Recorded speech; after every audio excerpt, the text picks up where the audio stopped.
Hi all.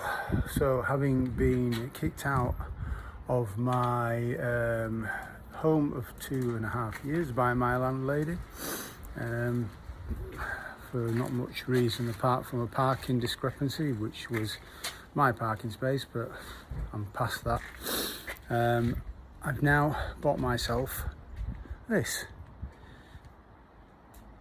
and this is a VW LT35, which I am going to convert. I've done one before, so yeah, I'm quite confident in doing it, and I do work in the building trades, so I kind of know how things go together.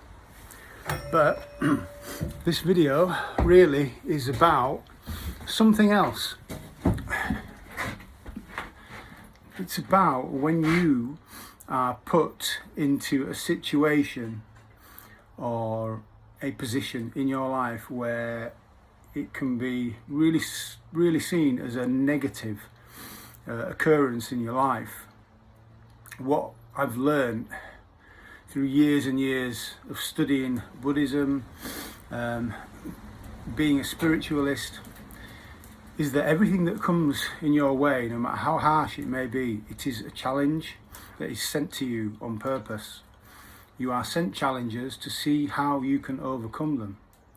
And if you overcome those challenges, you will be sent different challenges. This is how life works. We are in the samsara, and we are in the world where there are a lot of things that happen. Nobody in this world has a life that never has a downside. Everybody in this world suffers in some way, shape or form, no matter how poor or how rich we are. What we have to do is learn to work with it and to turn it into a positive. And I'm turning me being kicked out of my home for the last 2.5 years, where I've never missed a rent payment, I'm turning that into a positive. And yes, there's going to be hurdles along the way, I understand. But think of this.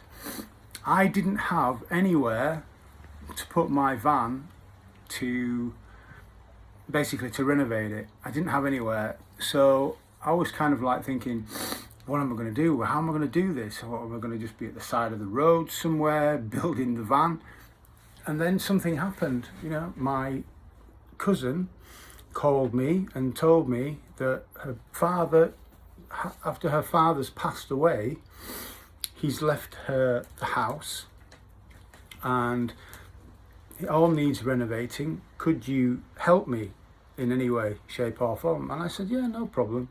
I'll come round, I'll look at the house, I'll tell you exactly what you're going to need to do to it to make it right. Any help. And I offered any help whatsoever, just ask me.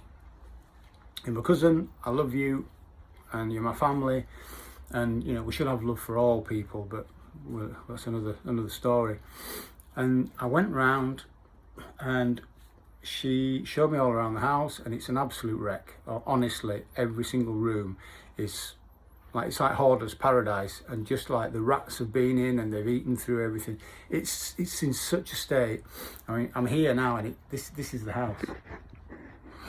This is the house. As it's not my house, I'm not going to take you in there, and I'm not going to show you because it's not. I'd have to ask her first. But if people want to see it, then I'll go in. But she's told me that if I want, because I told her my story, you can park your van here and you can renovate it and you can do it up and you can turn it into your camper. And it's kind of like boom, these things happen. But in order for positives to come out of negatives, you have to look at the negative in the most positive light, which I understand is not easy for a lot of people because, like deaths in family and things like that. From a spiritual perspective, we don't die. Our bodies die. The flesh that carries the soul, that's what dies. The soul moves on to either another life or back to the universe, back to heaven as we know it.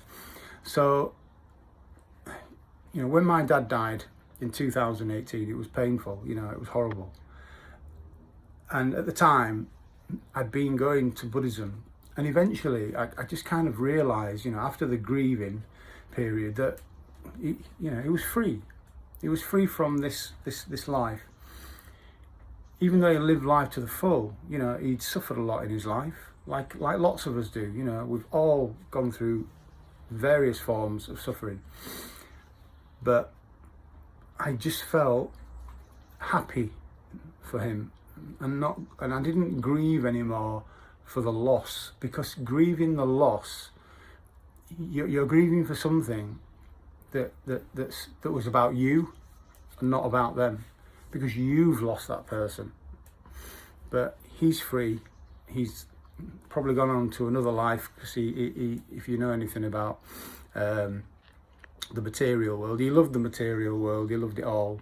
Me, I'm not a massive fan of the material world, to be honest.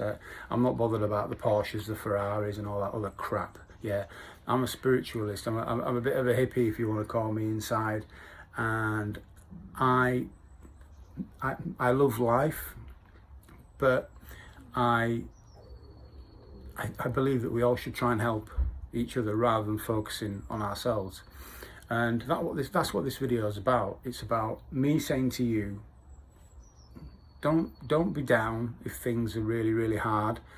Find that feeling of positive energy within you, and believe, have a steadfast belief that everything's going to come good, because it will. Anyway, if you want to carry on watching and listening to my journey, please like and subscribe. I'm not looking to make money out of YouTube. I'm just looking to show people that things are possible. And I believe that these things, I believe it, I can literally, I'm going to literally live in this van. Look, it's dirty, it's horrible. But I'm just going to put some foam down. I'm going to lie down, I'm going to go to sleep. On a night time, I'm going to have a little barbecue. I've just cleaned all of this. I'm going to put a little barbecue there, and my little burner, a little table. I'm going to eat. If it's raining, I'll sit in the van. And I got this inspiration from two much younger guys than me. I take my hat off to. One of them is Nomad Sam, who basically lives on the road. You want to check him out on YouTube. And also Kyle Piddock, Pidduck. These two young guys are in their early 30s, well, late 20s, early 30s. They are an inspiration for all humans, to show that all of those things in life, the material things, it's all crap. It's all rubbish. You don't need it. You can have a much nicer life, not living in a house, staring at four walls every night, having a load of bills, having a car to pay for each week that's on finance, having a house that's on finance, and all the other crap that goes with it. We don't need it. We don't need it. It doesn't make you happy. Never made me happy. I chased the dream for 20 odd years, and at the end of it, it was just a nightmare, really. So if you want to follow my journey, please do, and I will check you out in the next video.